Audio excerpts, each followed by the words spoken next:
Assalamualaikum warahmatullahi wabarakatuh. Halo sobat semua di bidan, kembali lagi di sini bersama aku.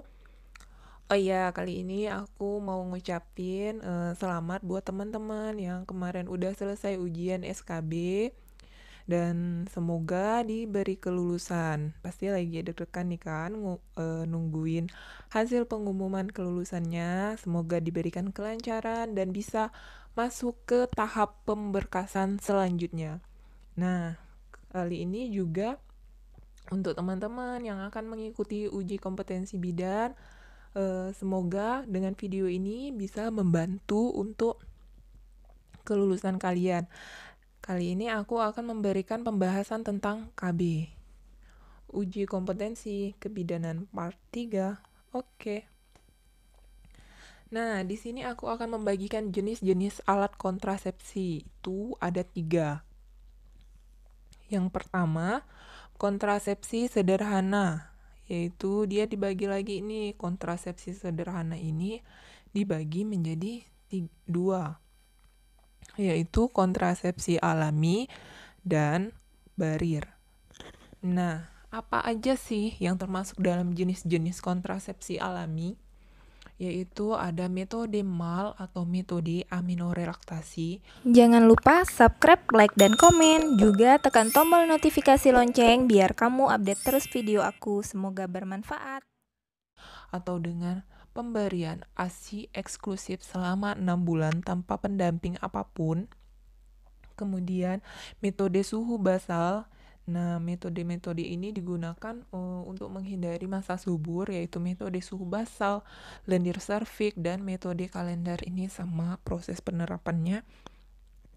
Kemudian metode senggama terputus. Kalau metode senggama terputus ini dia dengan pada saat senggama cairan sperma itu tidak boleh dimasukkan ke dalam vagina. Oke, selanjutnya kita bahas adalah barir. Yang termasuk dalam metode kontrasepsi barir yaitu ada kondom, spermisida, diafragma, dan AKDR atau alat kontrasepsi dalam rahim. Nah, selanjutnya ada kontrasepsi hormonal. Tadi kan yang pertama ada kontrasepsi sederhana. Kemudian jenis yang kedua adalah kontrasepsi hormonal. Untuk kontrasepsi hormonal inilah dibagi lagi menjadi 2, yaitu ada yang kombinasi dan ada yang progestin. Untuk yang kombinasi ini ada 2 contohnya, yaitu ada pil kombinasi sama suntik kombinasi. Nah, kemudian ada yang progestin. Progestin ini yang termasuk dalam contohnya adalah pil progestin, suntik progestin, implan, dan AKDR. Kenapa sih dia dibagi-bagi jadi 2 gini? Nah, ini dibedakan karena ada beberapa metode KB yang mempengaruhi produksi ASI dan ada juga yang tidak. Nah, untuk di sini pil yang tidak mempengaruhi produksi ASI adalah pil progestin. Artinya, ibu menyusui juga dapat menggunakan metode KB ini, yaitu pil progestin, suntik progestin, implan, dan AKDR. Oke, kita ke selanjutnya. Nah, metode kontrasepsi jangka panjang. Jadi tadi jenisnya ada 3. Yang pertama tadi metode sederhana, kemudian ada juga yang hormonal, dan yang ketiganya adalah metode kontrasepsi jangka panjang. Apa aja sih yang masuk dalam metode kontrasepsi jangka panjang itu? Yaitu di sini ada IUD. IUD ini biasanya efektif 5-10 tahun ya. Kemudian implan ini bisa 3-5 tahun tergantung jenisnya lagi. Kemudian steril atau biasa disebut juga dengan kontrasepsi mantap.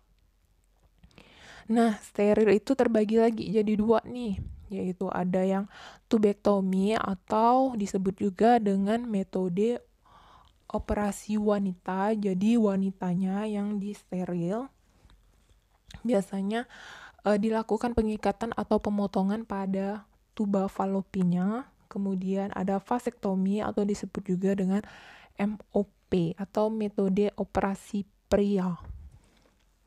Oke, lanjut.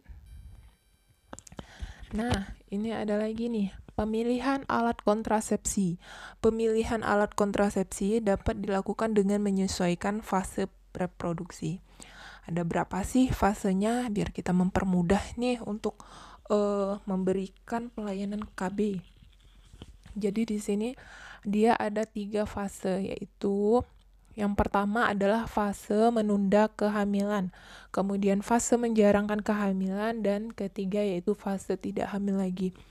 Dan soal ini pasti keluar, biasanya sangat-sangat sering, dan sudah berapa kali uji kompetensi soal ini selalu muncul. Jadi coba tolong dipahami ya untuk pembahasan soal-soal seperti ini, dan materinya boleh kamu buka-buka dan pelajari lagi untuk soal ini. Nah, yang pertama itu kita bahas yaitu fase menunda kehamilan. Kapan sih fase menunda kehamilan itu? Fase menunda kehamilan itu yaitu pada usia kurang dari 20 tahun atau sudah menikah dan ingin menunda kehamilan. Nah, pada wanita usia kurang dari 20 tahun itu terhitung dia itu belum istilahnya organ reproduksinya itu belum siap secara sempurna. Namun, kalau jadi disarankan untuk menggunakan metode kontrasepsi. Namun kita juga harus memilih kontrasepsi yang dapat digunakan oleh wanita pada usia kurang dari 20 tahun itu, yaitu pilihlah alat kontrasepsi yang bersifat reversibel atau kesuburannya cepat kembali. Sesuai urutan berikut. Nah, ini ada 5 urutannya. Yang pertama yaitu yang paling utama kita pilih adalah pil, kemudian IUD, kemudian sederhana, kemudian suntik, dan selanjutnya adalah implan yang terakhir. Oke, lanjut. Nah, kedua yaitu fase menjarangkan kehamilan. Fase menjarangkan kehamilan ini dikatakan menjarangkan kehamilan yaitu antara 20 sampai 35 tahun. Biasanya si pasiennya itu udah punya anak dan ingin mengatur jarak kehamilan antara kehamilan pertama dengan kedua, ketiga, keempat, seperti itu. Terus, apa sih yang harus kita pilih nih? Pilihlah alat kontrasepsi sebagai berikut, yaitu IUD, kemudian barulah suntik, mini pil, implan, sederhana, steril. Nah, jadi tadi kalau misalnya untuk menunda kehamilan, kita harus memilih yang kesuburannya cepat kembali. Kalau menjarangkan kehamilan, alangkah lebih baiknya kita pilih metode kontrasepsi jangka panjang yang kesuburannya juga kembali. Itu yang dipilih lebih utama, contohnya adalah IUD. Kemudian barulah kita pilih suntik kalau misalnya nggak ada pilihan IUD. Jadi kalian boleh sambil diingat-ingat aja, dipahami aja ini. Kemudian yang ketiga yaitu fase tidak hamil lagi. Nah, fase tidak hamil lagi ini adalah pilihlah alat kontrasepsi berikut, yaitu yang paling utama adalah steril karena efektivitasnya sangat-sangat efektif. Kemudian baru pilih IUD jangka panjang, kemudian implan, suntik, sederhana, dan pil. Dan yang paling dianjurkan untuk tidak hamil lagi adalah steril, kayak gitu ya. Nah, kemudian ada lagi nih pembahasan kontrasepsi darurat atau disebut dengan kondar. Dan soal-soal ini, kontrasepsi darurat ini sering banget keluar. Kemarin di soal SKB untuk CPNS juga ada keluar, di soal uji kompetensi kebidanan juga sering keluar ini soal kontrasepsi darurat, atau biasanya disebut dengan kontrasepsi pasca senggama. Kontrasepsi yang dapat mencegah kehamilan bila digunakan segera setelah hubungan seksual. Kemudian indikasinya yaitu, nah ini biasanya nih diberi kasus seperti ini. Ada pasien nih kondomnya bocor, kemudian ada juga kasus soal ada pasien nih korban perkosaan tiba-tiba datang ke bidan mengeluh menangis dan bla bla bla bla bla seperti kayak gitu ya. Kemudian ada kasus seorang pasien nih, seorang ibu suaminya bekerja di luar kota, tiba-tiba datang dan si ibu belum menggunakan metode kontrasepsi apapun. Nah, kemudian apa sih metode kontrasepsi yang paling tepat dan paling cocok untuk si pasien atau si klien kita ini? Jadi jawabannya adalah metode kontrasepsi darurat atau kondar, biasanya pilihannya seperti itu. Nah, kemudian ada lagi nih, jenis dan cara pemberian kontrasepsi darurat. Ini ada petunjuknya.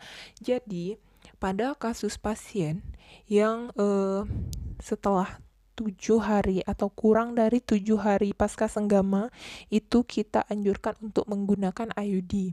IUD dilakukan yaitu 1 kali pemasangan, efektif dilakukan kalau dipasang kurang dari 7 hari pasca senggama. Kemudian yaitu Postinor, biasanya dalam bentuk pil, itu bisa diminum 1 kali minum 2 tablet, itu sangat efektif bila diminum dalam waktu 3 hari atau 72 jam pasca senggama. Kalau lebih dari itu biasanya sudah tidak efektif lagi. Oke, ternyata cuma segini video kali ini. Oke, terima kasih buat kalian. Semoga sukses, semoga bermanfaat dan diberikan kemudahan dan kelulusan. Semoga lancar ujiannya. Tetap belajar, tetap semangat. Oke, assalamualaikum warahmatullahi wabarakatuh. Jangan lupa subscribe, like, dan komen. Juga tekan tombol notifikasi lonceng biar kamu update terus video aku. Semoga bermanfaat.